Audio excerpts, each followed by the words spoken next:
La me crabonere don't coffee my berry butter week. Coffee my berry butter. La me crabonere don't coffee my berry butter. Inche, coffee my berry butter. Yeah, coffee my berry butter. Hey, coffee my berry butter. La me crabonere but then coffee my berry butter. La me crabonere but not coffee my berry butter. Inche, yeah. Coffee my berry butter. Coffee my berry butter. Coffee my berry butter. Thank you. I bring you greetings from Nigeria. I'm from the LM ethnic nationality. Let me begin by thanking the IWP and its wonderful director and the team they have in place here. I have always believed in the generosity of the American spirit, the profound goodness of the United States, and I tell you frankly that I've not been disappointed. And that does not mean that I won't take the liberty of picking up quarrels from time to time. You know, as the Bible would say, as many as you love, you rebuke and chastise. So, America is ours to cherish and to chastise. Right. And, on that note, let me begin by reading a poem that is actually inspired by my exposure to African American poetry.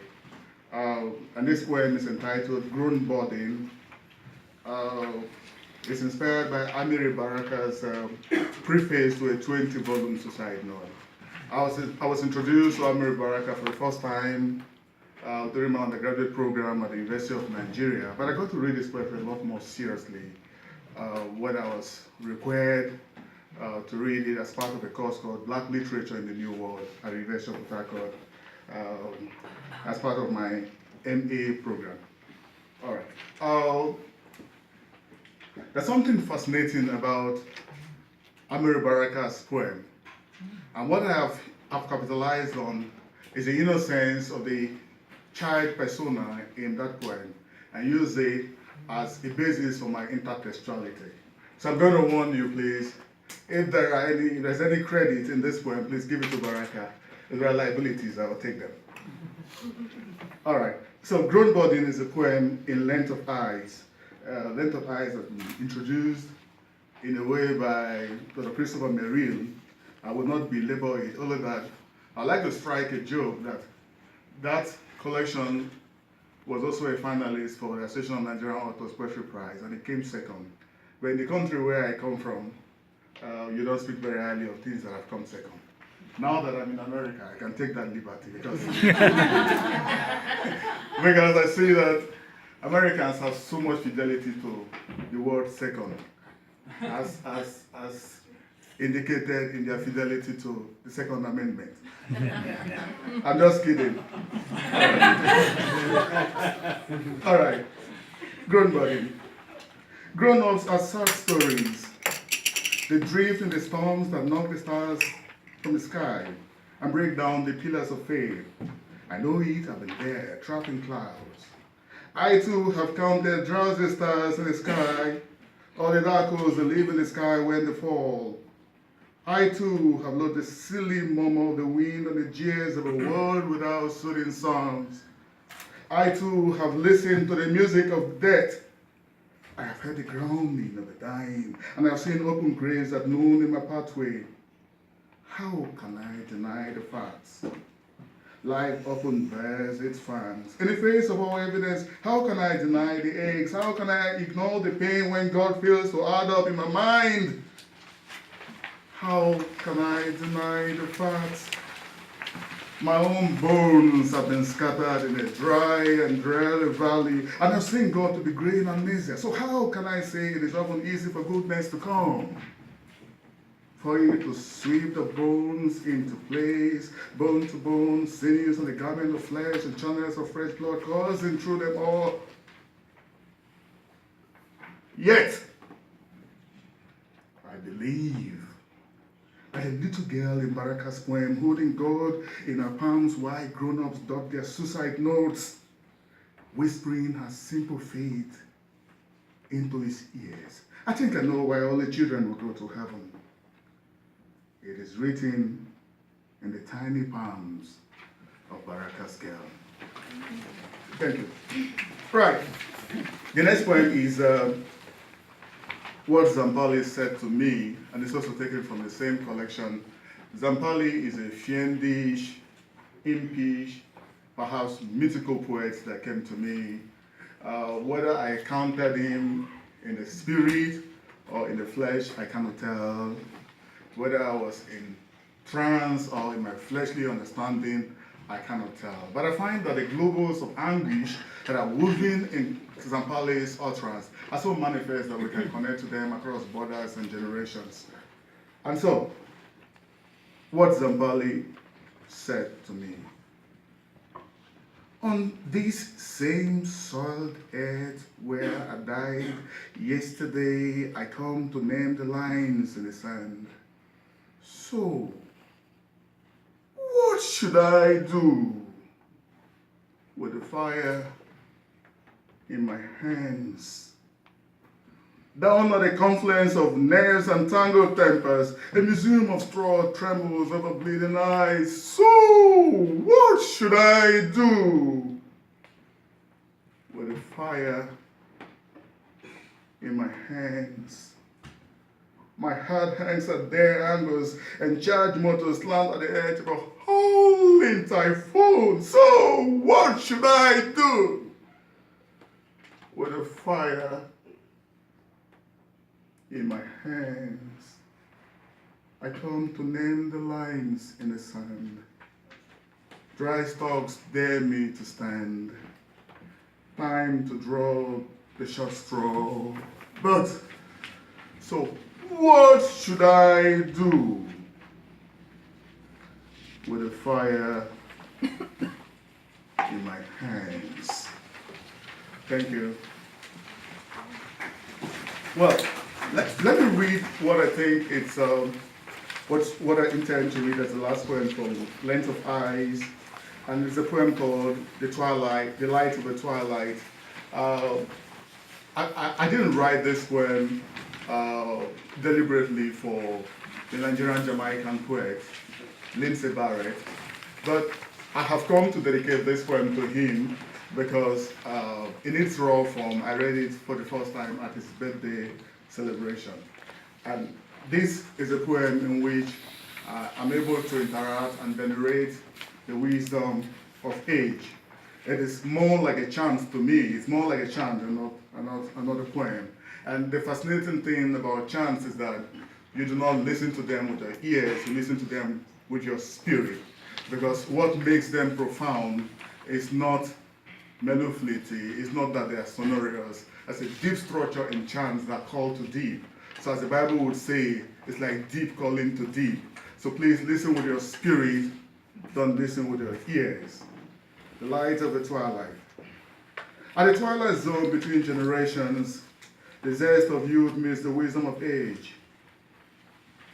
While we say our dreams on tall poles, hoary poets sit on cornerstones and sing like birds on the tree. They sing. Dreams walk like the compass. They map the miles of a road, but days spin their circles, and the journey it's God's own plan. The farmer knows the seasons, he has his whole night, but days spin their circles, and it's God that gives the year. The hunter has the loaded gun, he knows the lay of a forest, but days spin their circles, and it's God that gives the game. The fisher knows the tide, he has his boat and net, but days spin their circles, and it's God that gives the catch. Dreams walk like a compass. They tell the miles of a road, but as days spin in circles, it is God that knows the end. Thank you.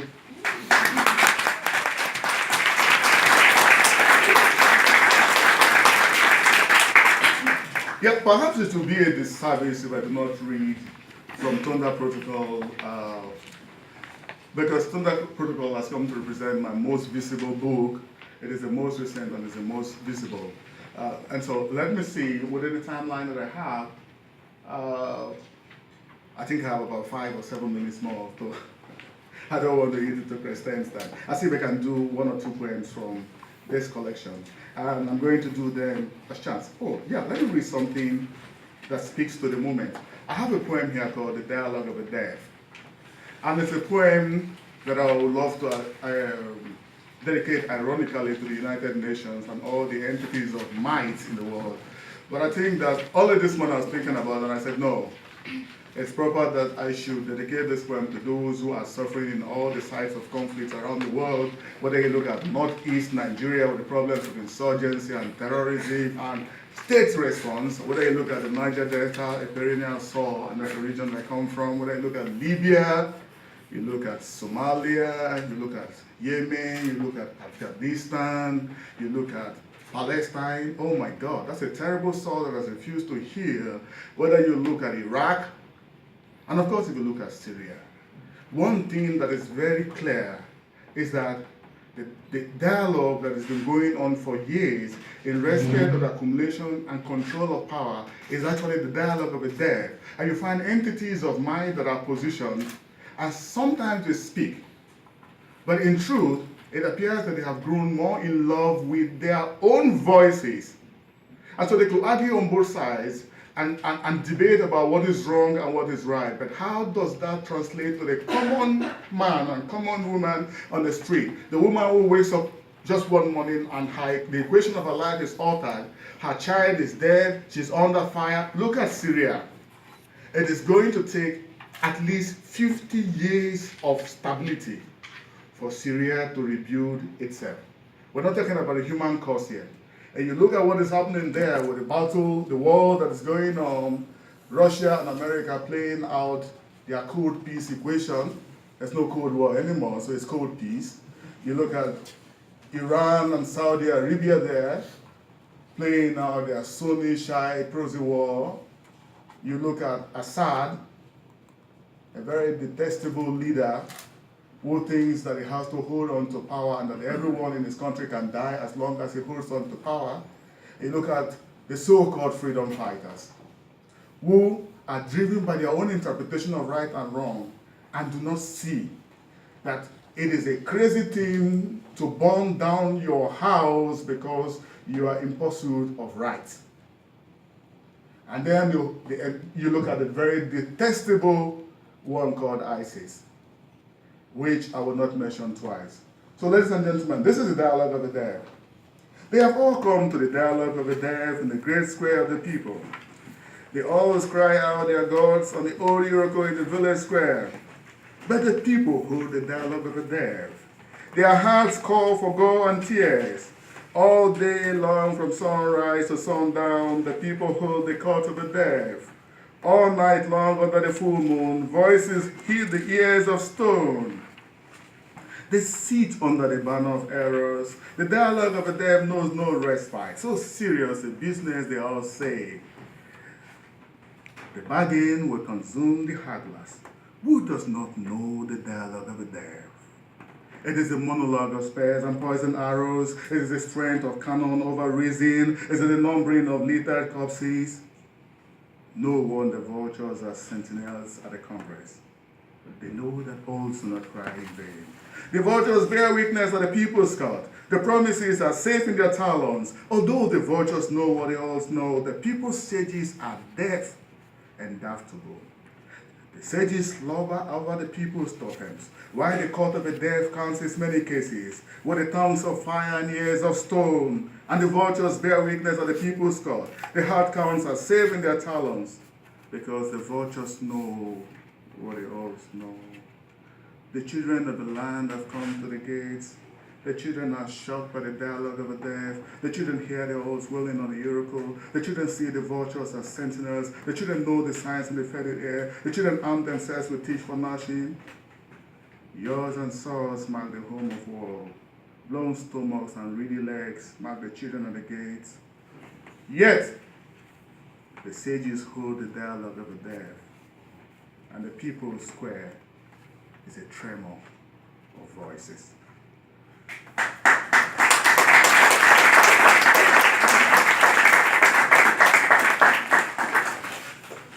My last poem for tonight is The Mother of the Night, which is a poem that I've used to interrogate the relationship between the Nigerian nation state as a post-colony and the mother country, Britain. In 2014, Nigeria marked what they call the centenary of the amalgamation. And one of the craziest things that the government did was award a prize to Lord Lugard for the amalgamation of Nigeria. I would think that was a very stupid way to interpret the history of our nation state. Because when you begin to do a thing like that, it means that you have ignored history. And indeed what you're saying is that Lugard, acting on the behalf of God, came to us and redeemed us from all that was plaguing us, what Achebe would call a night of darkness.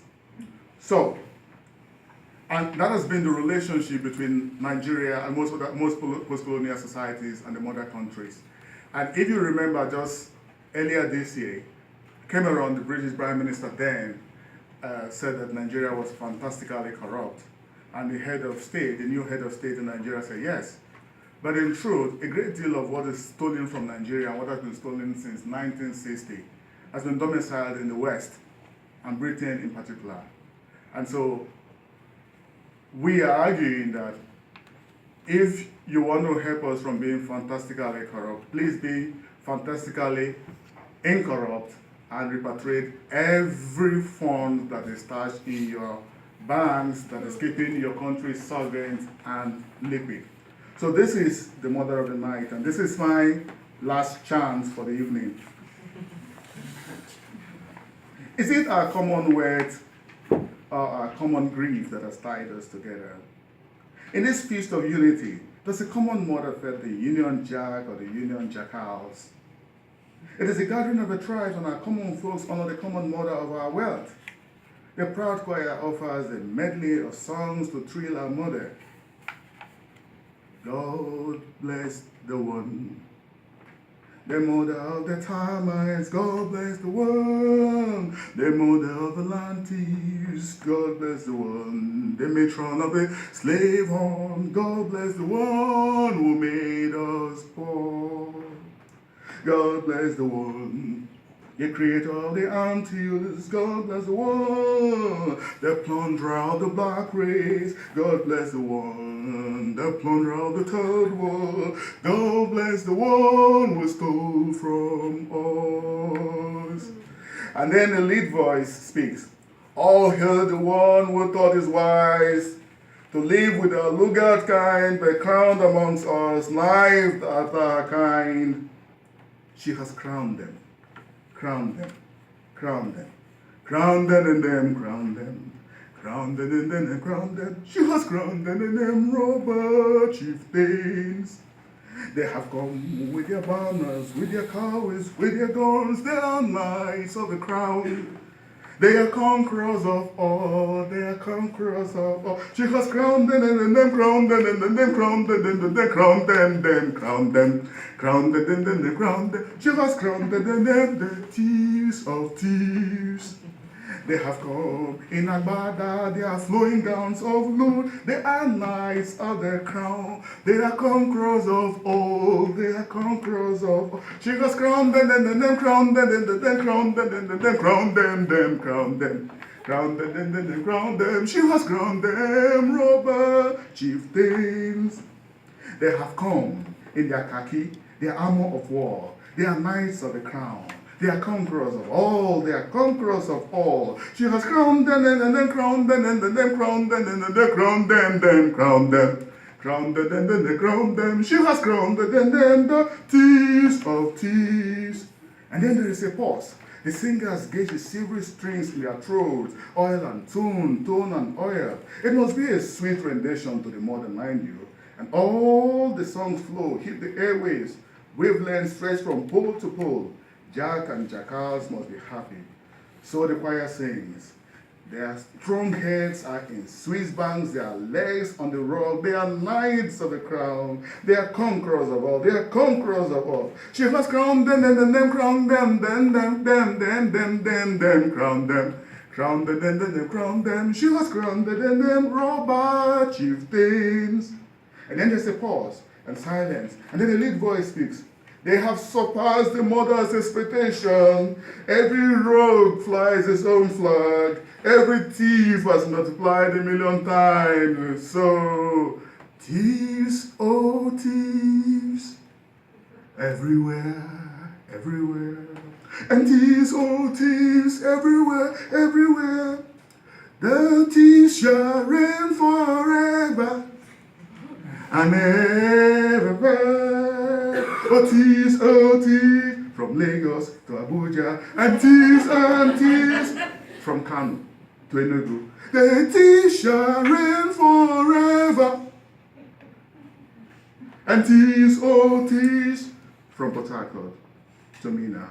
And thieves, everywhere, everywhere. The thieves shall